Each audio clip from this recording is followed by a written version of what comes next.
Good evening. We've just come down to check the progress of the American Pale, and both these fans have stopped simultaneously. We've traced the power back. There's definitely 12 volts all the way down here. We've taken one off just to have a quick look at it. And I've just put this one back in and just started it with a screwdriver, and it's chugging like a steam train. But what we've realised is something very weird.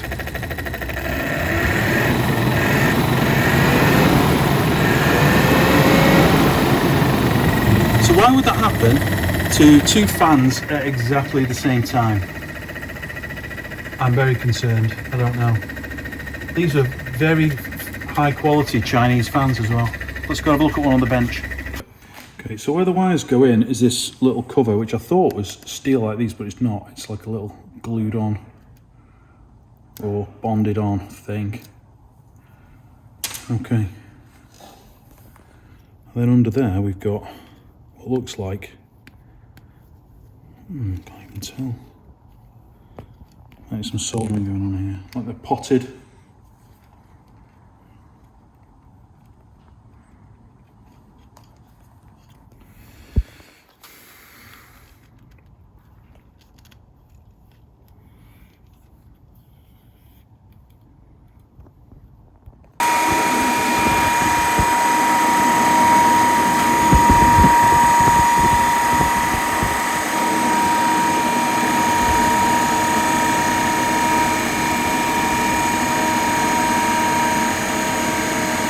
Right.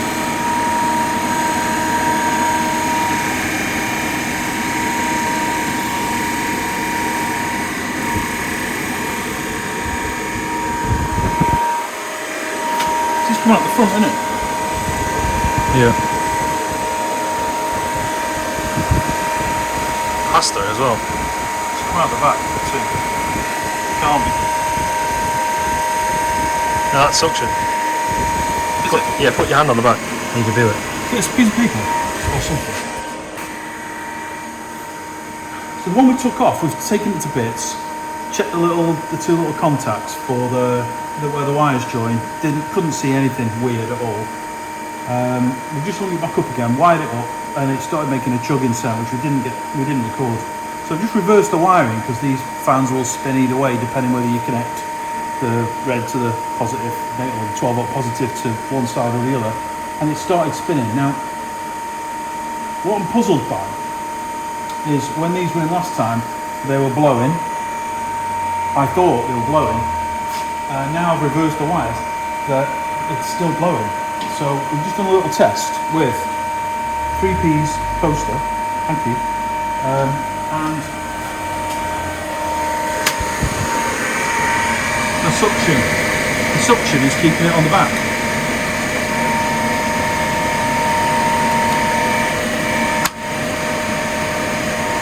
So it is drawing the cold air through now, but maybe it wasn't before. I don't know. We'll try the other one. So let's take the black wire out.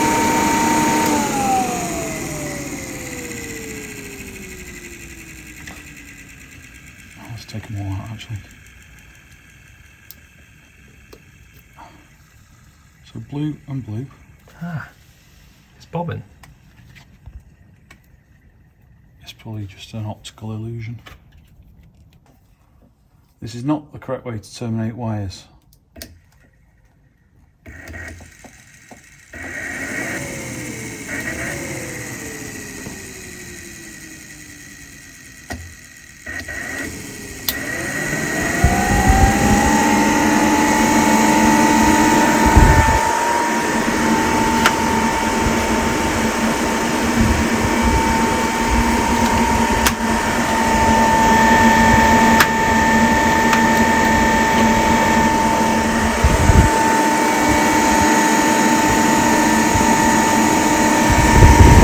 Maybe it wasn't that.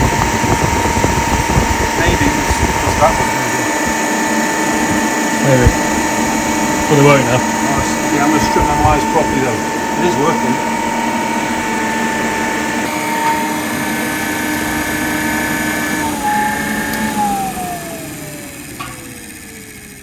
Might as well explain what you're doing. Al, I've got no idea what I'm doing. Are you changing it from? It was almost like, yeah, I'm just changing these connectors over to give us a little bit more length on the terminations. I'm still not sure why it's working and it wasn't working before. The only thing we've changed was I increased the temperature at which the glycol pump over there comes on to about 14 degrees from, and it was 12 or 13 anyway. So I'm just wondering whether the temperature, these are very temperature sensitive or something. It's very peculiar there. Well, they've been fine for the past 2 months. Yeah. So I'm just pleased it's not that massive heat wave still that we had.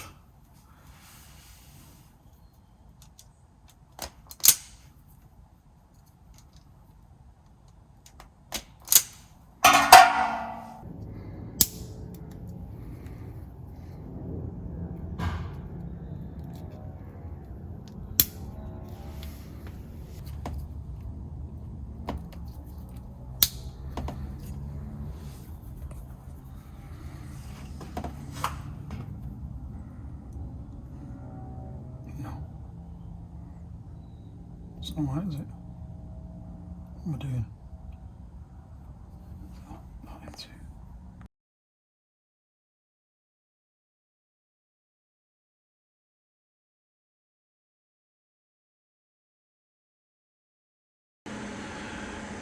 Good evening. It's Saturday.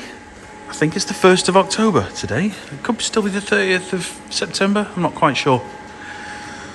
I've not got a great deal to show you today, so this might be quite a quick video, but we've had a bit of a move around. Just I'll explain as we go along, but prompted really by the shortage of empty casks again. I just can't get them back fast enough. You know, I've always underestimated the amount of casks that we need, and now as beer sales are increasing slightly, or have done over the last month, where we've got plenty of stock, but if I brew, I've got barely anything to put it in. We've just scraped enough together to fill the next batch that comes out. The American Pale is going to go into kegs anyway, but the Murgy that we've got in the tank now has been dry hopped, so really we should be looking at getting that into casks next week. I've got the 5 that we've inherited, the ones with the orange and green stripe on, and I've got 2 empties of our own, which is just enough to package the batch. I was today going to do a 16 cask batch of Murgy Straight double brew, and then when I looked forward at the likelihood of us getting another 8 casks back, another 16 casks back I should say, is pretty slim in 2 weeks. So I've ordered another 24. Hopefully they'll be here in 3 weeks time. So if I don't brew this weekend, we're cutting it a bit fine. We've got beer for all the regulars, so that's all good. But I'm going to brew a double next weekend and then keep my fingers crossed that the casks arrive on time. So, what have we done? I was sick of not having any space, and I wanted a bit of clear floor in the middle, just to try and get our heads around maybe putting some long tables in here to have a few customers round. Not as a permanent tap, I've mentioned it before, but you know, an occasional thing. We've got new beer out. So if I just back up right into this corner here, you'll see the amount of space that we've got now. And I would say there's room for 20, 10 down each side, maybe a few more. People stand up anyway, don't they? So I just wanted to clear the floor space and see what it looked like. And to do that, I needed just to move a few things around. If we have a bar, there's a little bit of space there. Just ignore that stuff that's there at the moment. There's room there along that wall for sort of serving area. But I don't want to get ahead of myself. You know, we ain't even painted the wall yet. So we've got a lot of that stuff to do. It's probably a late spring thing, I think, but we'll start to put it together soon. And what we do with this floor, as you know, I was thinking of epoxy in it. This is the other half, but I might do something else now. If it's going to be somewhere where customers may want to sit with the door up when the weather's nice or something. I don't know. Anyway, so I've cleared this work surface. This will allow us to have a little bit of space to finally start doing a bit of bottling Again, largely dependent on how much we can brew and if we can catch up on the stock situation. But if that's the case, then maybe 1 cask out of each batch we'll try and bottle. I need to do some experimentation to see if it works in bottle. I've done it before, it did, but that cask that we did that wasn't particularly hoppy, it's just got me worried a little bit. So I'll perhaps bottle 5 or 6 bottles out of the next batch, prime them and see how they go in a couple of weeks. And if it's okay, we'll get some bottled. You'll know about it. I'll mention when we're doing it. In fact, I'll probably video the bottling anyway, won't I? But as soon as they're ready, I'll let you know. We've got a web store set up ready. It's closed at the moment, obviously, because I've got nothing to sell, but it's ready to switch on as and when we're ready. So I decided to clear that, so we've got a nice clear work surface, and we've moved the fridge over to this stainless table that used to have all the caustic and bits and pieces on. So this is a sort of prep area, a small prep area for weighing hops and water treatments and whatnot. And obviously brewing up on top. So still not much space, but it does move it away from the work area over there. I've moved the hose from under the bench because it keeps dripping. There's a loose joint somewhere or a pinhole in it. I can't see where it is. I've not been able to work it out. So it's on the drainer now. So if it does dribble a bit, it just runs into the sink. All the tools that we use to build the brewery are in my car boot now. They've served their purpose. They can go back in my shed at home, most of them. We'll definitely be keeping a tool set here, but really stuff that's just related to what we need around the brewery. All my sort of granddad's hammers and saws and chisels and things that we use, they can all go back now. I don't need them here. So that's given us a lot more clean space underneath. It's just easier to keep clean when it's not cluttered. And I'm not happy with this, but it's just what we've got right now until I can think of something better. Is the chemicals, phosgel, caustic, peracetic acid. They really need to be in a sort of bund box. So if any of them leak, it doesn't all tip into the drains. The likelihood of them suddenly bursting is microscopic, but I am conscious that we do need to put those in some sort of large bucket, tub or whatever, just in case that does happen.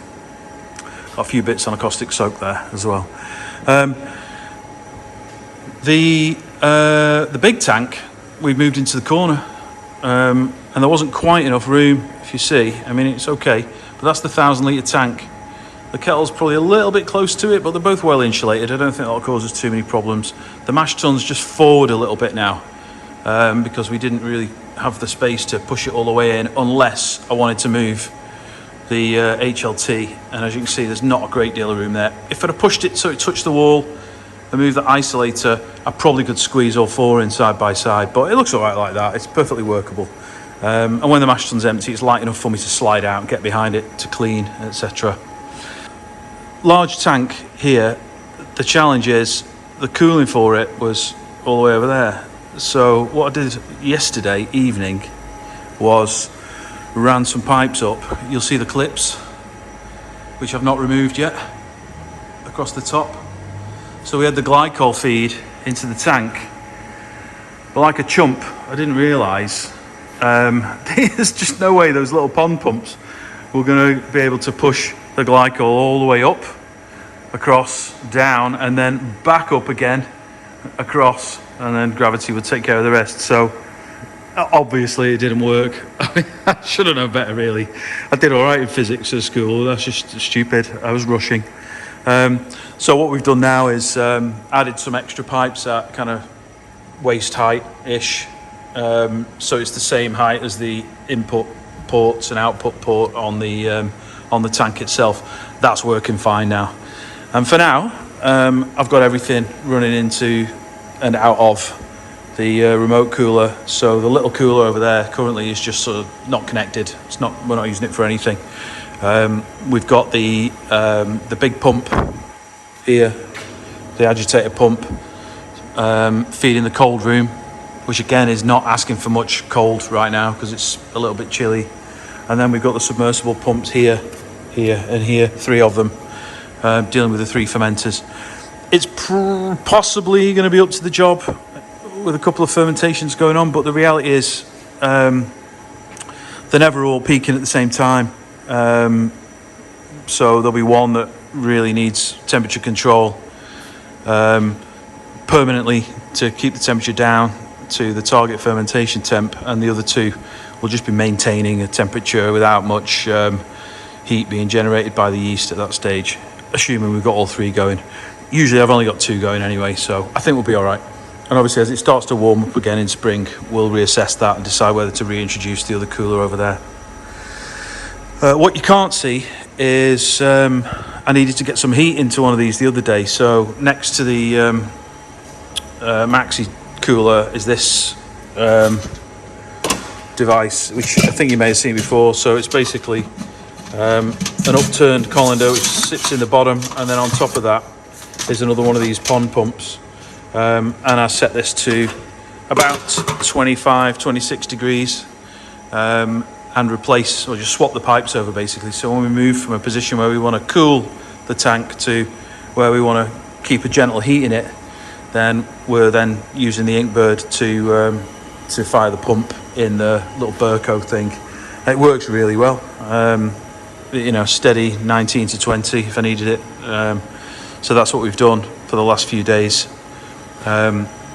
with the Murgy Straight that's in there. The APA stalled a little bit, but I did some gravity readings and it's finished. So I think we must have just started to drop as the fermentation was complete. So that's got some finings in now, and I'll put the other fining that we use, the Browsol P. I'll put that in. When will I put that in? Probably Monday night, just to drop out what's left, and then we'll have a look and see how clear she is. Doesn't have to be clear, obviously, but I want it to look nice in the glass. Got to insulate these pipes. It's not frosty yet, but it's coming, isn't it? Let's be honest, it's inevitable. So all the way down behind here, we did have some freezing episodes last year. No bursts or anything, but it was definitely frosty. There was ice on the sink and everything. So just want to take care that we've got those insulated. Up on top, you'll see in that box behind the TV screen, we've got some insulation ready to get that on. So that's probably a little job for tomorrow, as I'm not brewing again. Does anybody want a bag of cement and a couple of bags of ballast? I tried to take it to the tip, but they're going to charge me for it. So if anyone wants it, let me know. Come pick it up. It's yours, free of charge. Particularly if you're a Middlewich, South Cheshire resident, easy enough for you to come grab it. I need to clean that corner, and when that's all that crap still there, I'm struggling a bit. But yeah, if you want it, take it. There's all the crud from all the cleaning and tidying that we did. Got a few bin liners filled there, which we're going to dispose of in the skip outside. And thanks to David T, who came and helped me do all that today.